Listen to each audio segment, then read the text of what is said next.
दोस्तों, जब बात आती है सब्जियों की खेती करके अच्छा मुनाफा कमाने की ना, तो अक्सर किसान भाई का यही प्रश्न रहता है, भाई आप वीडियो में तो बताते हो लेकिन क्या वाकई में ऐसा होता है? हम ऐसे करते हैं, नहीं हो पाता, नुकसान हो जाता है। बहुत से किसान भाई ऐसे होते हैं, सब्जियों की खेती तो करते हैं लेकिन फायदा नहीं उठा पाते हैं। लेकिन उनकी दिक्कतें क्या होती है भाई? सही तरीके से अगर आप नहीं करोगे, मैनेजमेंट आपका सही नहीं रहेगा, तो निश्चित तौर पर आपका नुकसान होगा। क्योंकि शुरुआत में ही रोग और बीमारी आ जाएंगी, शुरुआत में ही आपकी दवाओं का स्प्रे करना पड़ेगा। और जो फसलें होती हैं, ये कम अवधि की फसलें होती है, अगर बीच में इसमें रोग और बीमारी आ गई तो ज्यादा टाइम तो उसको रिकवर करने में मिल जाएगा। और जब ज्यादा टाइम आप उसको रिकवर करने में लगा देंगे तो भाई उसका प्रोडक्शन कब आएगा, उसमें फल कब आएगा? यहाँ पर जो खेती हुई है ना, मल्चिंग का यूज किया गया है बिना ड्रिप के, और उस पर खीरा लगाया गया है। अक्सर हम बोलते हैं कि जब भी आप जो है खेती करिए, मल्चिंग का यूज जरूर करिए। ड्रिप लगा हो या ना लगा हो, उसकी जरूरत नहीं है। बिना ड्रिप के भी आप फ्लड इरिगेशन से बेहतरीन क्वालिटी की फसलें उगा सकते हैं। चाहे वो खीरा है, लौकी कद्दू है, या कोई भी फसल है, हर फसल को आप जो है मल्चिंग पर लगा सकते हैं बिना ड्रिप के, फ्लड इरिगेशन से ही, और बहुत बेहतरीन तरीके से। यहाँ पर जो खेती हो गई, डिटेल में जानकारी देंगे। पहले आप कुछ फसलों को देख लीजिए। ये जो खीरे की फसल है ना, 25 जनवरी का इसका ट्रांसप्लांट हुआ था, और अभी आप देखेंगे तो 18 जनवरी है। और खीरे की फसल में आप देखें तो इसके हर एक गांठ पर फलियां बनने शुरू हो गई हैं भाई। इस तरीके से देखेंगे, एक दो, ये तीसरी गांठ है, आप इस पर देखेंगे तीसरी गांठ पर भी ये छोटा सा फल बन गया। और यहाँ से फिर नई ब्रांच भी निकली है, इधर से भी नई ब्रांच निकली है। और देखेंगे तो दूसरी गांठ पे एक मेल फ्लावर है, जबकि तीसरी गांठ से फीमेल फ्लावर आना शुरू हो गया है। तो ये जो है भाई, एक तो खीरे की क्वालिटी भी है। मतलब हम ये भी कहते हैं ना कि जब आप लगाइए तो सीड की क्वालिटी भी बेहतरीन होनी चाहिए। अच्छी क्वालिटी का सीड लगाइए, खेत की तैयारी बढ़िया कीजिए, और तरीका सही अपनाइए। अब बात करते हैं यहाँ पर तैयारी कैसे की गई है, मल्चिंग कैसे लगाया गया है। यहाँ पर जो है ना, बड़ा रकबा है और ट्रैक्टर से बेड बनाया गया, तो ट्रैक्टर से यहाँ पर बेड बनाकर और यहाँ पर मल्चिंग लगाई गई है। अगर आप मैनुअली बेड बनाते हैं तो आप बीच के गैप को थोड़ा कम कर सकते हैं।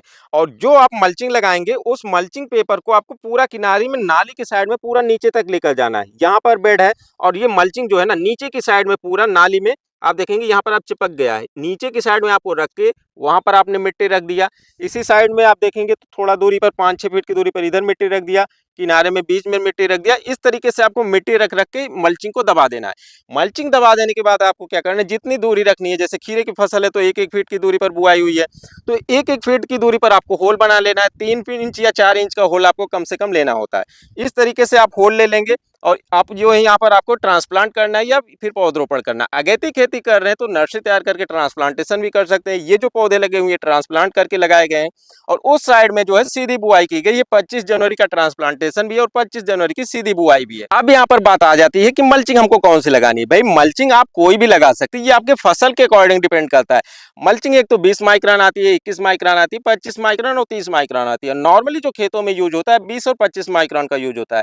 जो 20 माइक्रोन की मल्चिंग होती है, आप उस पर सिंगल फसल ले सकते हो। वैसे लेने को तो आप उसमें 2 फसल भी ले सकते हैं, मतलब 3-3, 6 महीने की फसल भी ले सकते हैं। लेकिन ये जो मल्चिंग है ना, जितनी मेहनत से आप मल्चिंग को खेतों में लगाते हैं, उतनी ही मेहनत से आपको निकालना भी पड़ेगा। तो इसके लिए जो है, अगर आप जो है 20 माइक्रोन की मल्चिंग लगा रहे हैं तो सिंगल एक फसल लेने के बाद मल्चिंग को अपने खेतों से हटा के बाहर कर दीजिए। अगर आपको उसी मल्चिंग पर 2 फसल लेनी है तो आपको वहां पर 25 माइक्रोन की मल्चिंग लेनी चाहिए। चौड़ाई आप अपने अकॉर्डिंग ले सकते हैं। जैसे कि यहाँ पर खीरे की अगर बुआई हुई है तो हमको क्या करना है, इसका जो जड़ क्षेत्र है उतने को कवर करना है। तो आप यहाँ पर 2 फीट, 2.5 फीट, 3 फीट, 4 फीट कोई भी मल्चिंग लगा सकते हैं। अगर आपको पतली मल्चिंग लगानी है तो मैनुअली बेड बनाना होगा, और बेड थोड़ा सा पतला बनाना होगा। तो पतला बेड बनाकर आप उस पर मल्चिंग को इस तरीके से बिछा देंगे, दोनों साइड से दबा देंगे, उसके बाद आपको होल ले लेना है। अब यहाँ पर बात आ जाती है, भाई जैसे आपने मल्चिंग बिछा दिया, आपने होल ले लिया, लेकिन जो हम खाद देते हैं मल्चिंग के बाद, हम खाद कैसे देंगे? तो जब आप खेत की तैयारी कर रहे हैं उसी समय पर आपको फास्फेटिक खाद, पोटास वाली खाद, यूरिया को आप कम मात्रा में डाल सकते हैं। इन सब खादों को आपको जितना भी देना भरपूर मात्रा में दे सकते हैं। गोबर की खाद का भी आपको भरपूर मात्रा में प्रयोग करना चाहिए। और अगर आप चाहें तो इसमें जो सरसों की खली होती है उसका भी आप प्रयोग कर सकते हैं। जैविक में आप गोबर की खाद और सरसों की खली का अगर प्रयोग करते हैं तो हर फसलें आपकी अच्छी ग्रोथ करेंगी। तो इस तरीके से यहाँ पर जो भी आपको देना है खाद देकर, फिर उसके बाद आप मल्चिंग लगा देंगे। अब सीड की बुआई करनी है, और जब भी आपको सिंचाई करनी है इसी नाली की आप सिंचाई करेंगे। नाली की सिंचाई करेंगे, पानी आपका कुछ मल्चिंग के ऊपर तक आ जाएगा, लेकिन नीचे जाने के लिए ना, यहाँ से नीचे से सोख कर फिर अंदर की साइड में पानी जाएगा। तो मिट्टी में जो है नमी और हवा दोनों का परसेंटेज एक औसत रेशियो में रहेगा, और जो जड़ें होती हैं उनको भी ऑक्सीजन की जरूरत होती है। इस तरीके से अगर आप मल्चिंग में जो सिंचाई करेंगे तो इसी वजह से इसकी जड़ों का ग्रोथ भी काफी अच्छा होता है। अभी तो ये पौधा छोटा है, लेकिन आप कुछ टाइम बाद देखेंगे तो जब आप इसको इस तरीके से ऊपर हटाएंगे ना, तो यहाँ पर सफेद सफेद जड़ें देखती आपको दिखेंगी, जो कि इस खीरे की जड़ें होंगी। तो जब व्हाइट रूट्स का इसमें विकास काफी अच्छा होता है। तो मल्चिंग का केवल यही फायदा नहीं है कि ये खरपतवार को रोकता है, साथ ही साथ जड़ों का विकास भी अच्छा होता है। सूरज से आने वाली हानिकारक किरणों से भी ये जड़ों की जो है बचाव करता है। और इसमें जो सिंचाई होती है, जब सिंचाई होती है तो नमी की मात्रा काफी दिनों तक रुक कर रहती है इसमें। मतलब जहाँ पर आप नॉर्मली अगर 3 दिन में सिंचाई करते हैं, तो यहाँ पर आपको 5 या 6 दिन में सिंचाई की जरूरत पड़ेगी। और इसके अलावा जो भी आप यहाँ पर पोषक तत्व देते हैं, जो खाद देते हैं, वो खाद इसी बेड में बना रहता है और ज्यादा खरपतवार नहीं हो पाते हैं। कहीं कहीं के पर खरपतवार होते हैं, जैसे यहाँ पर ये पौधा है, तो इस होल में जहाँ पर सूरज की किरणें गई, यहाँ पर खरपतवार आया। तो एक बार मैनुअली आप इसको इस तरीके से निकाल देंगे, फिर इसमें खरपतवार नहीं होगा। तो खरपतवार भी कम होते हैं, इस वजह से इसमें जो है आपको पोषक तत्व भी जो है वो सेफ रहते हैं, वो पूरा पोषक तत्व तो आपका पौधा उठाता है।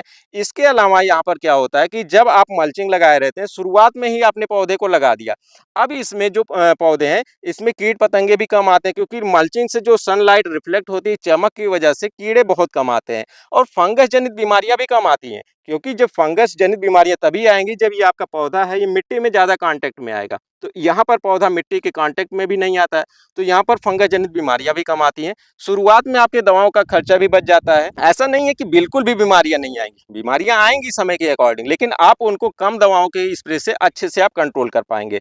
तो ये जो फसल है भाई, खीरा है या कुछ भी है, आप मल्चिंग करके लगा सकते हैं और बेहतरीन रिजल्ट आप पा सकते हैं। अब यहाँ पर बात आ जाती है कि जैसे आपने सब कुछ कर दिया, फ्लड से कर दिया, तो क्या अब आप बाद में कोई खाद नहीं दे पाएंगे क्योंकि मल्चिंग लगा हुआ है? ऐसा नहीं है। अगर आप बाद में भी इसमें खाद देना चाहें, तो यूरिया का आप कभी भी प्रयोग कर सकते हैं। आप इसी नाली में प्रयोग कर सकते हैं। इसी नाली में आप पहले यूरिया डाल दीजिए, उसके साथ जिंक लेना है या फिर आपको कैल्शियम लेना है, बोरान जो भी लेना है, उन सब खादों को आप इसी नाली में डाल देंगे। अभी तो चौड़ी, अगर आप पतली नाली बनाते हैं तो उस नाली में, पूरे नाली में आप डाल दीजिए। चौड़ी है तो आप इस किनारे की साइड में ऐसे फेंकते चले जाइए। जब आप सिंचाई करेंगे तो सिंचाई की पानी के साथ घुल के वो खाद अंदर चली जाएगी। दूसरा ये तरीका है कि आप मैनुअली भी जो खादों का मिक्सचर है उसको हाथ से हर होल के अकॉर्डिंग, मतलब आप होल में डाल सकते हैं। जब आप सिंचाई करेंगे तो नमी जब आएगी तो खाद उसमें लग जाएगा। तीसरा, आप जो है ड्रेंचिंग भी कर सकते हैं। घुलनशील खादों का आप जो है अपनी जो स्प्रे वाली पंप होते हैं उसमें डालकर आगे का नोजल खोलकर हर पौधे के अकॉर्डिंग आप हर पौधे में ड्रेंचिंग भी कर सकते हैं और स्प्रे के माध्यम से भी आप दवाओं का प्रयोग कर सकते हैं। तो जहाँ पर आप यहाँ पर मल्चिंग लगा रहे हैं और ये सब जो है इसमें आपकी सुविधाएं मिल रही हैं, तो पौधे का ग्रोथ भी काफ़ी अच्छा होता है। और ये जो पौधा है ना, जहाँ नॉर्मली आपका पौधा कहीं 3 महीने या 100 दिन का चलता है, तो ये आपका जो है करीब 1 महीने एक्स्ट्रा चलेगा, प्रोडक्शन आपका 1 महीने तक ज़्यादा देगा। तो थोड़ा सा जो आपका यहाँ पर खर्चा, आप ये समझ रहे होंगे कि मल्चिंग लगाएंगे तो भाई खर्चा भी आएगा। बात कर लें, अगर आप 1 एकड़ में मल्चिंग लगाते हैं तो आपका करीब करीब जो है 10 से 12 हज़ार का खर्चा एक्स्ट्रा आता है। लेकिन वो जो 10 से 12 हज़ार का खर्चा है ना, वो आपका लेबर कास्ट काफ़ी कम कर देगा, क्योंकि आगे जाने के बाद जब आप 1 एकड़ में निर्वाही कराएंगे, यहाँ पर जो मजदूरों से इसमें खर निकलवाएंगे तो 1 या 2 बार निकलवाना पड़ेगा, उसमें ही आपका काफ़ी ज़्यादा खर्चा आएगा। तो वो बचत आपका इसमें हो जाता है और उससे ज़्यादा फायदा आपको यहाँ पर मिलता है। तो इस तरीके से आप देख सकते हैं मल्चिंग के कितने फायदे हैं। और केवल हम यहाँ पर बता ही नहीं रहे भाई, आगे भी चलकर हम आपको दिखाते चलेंगे ये जो फसल है ना, किस क्वालिटी से बढ़ रही है, उसमें कैसे प्रोडक्शन आ रहा है, हर एक का आपको यहाँ पर वीडियो मिलता रहेगा। तो आपने अगर हमारे चैनल को अभी तक सब्सक्राइब नहीं किया तो हमारे चैनल को सब्सक्राइब कर लें और पास में लगी बेल आइकॉन को भी जरूर दबा लें। अगर आपका भी मल्चिंग से रिलेटेड कोई क्वेश्चन है तो आप कमेंट करके पूछ सकते हैं। फिलहाल हमारी आज की इस वीडियो में बस इतना ही। मिलते हैं किसी और वीडियो में, तब तक के लिए wish you all the best.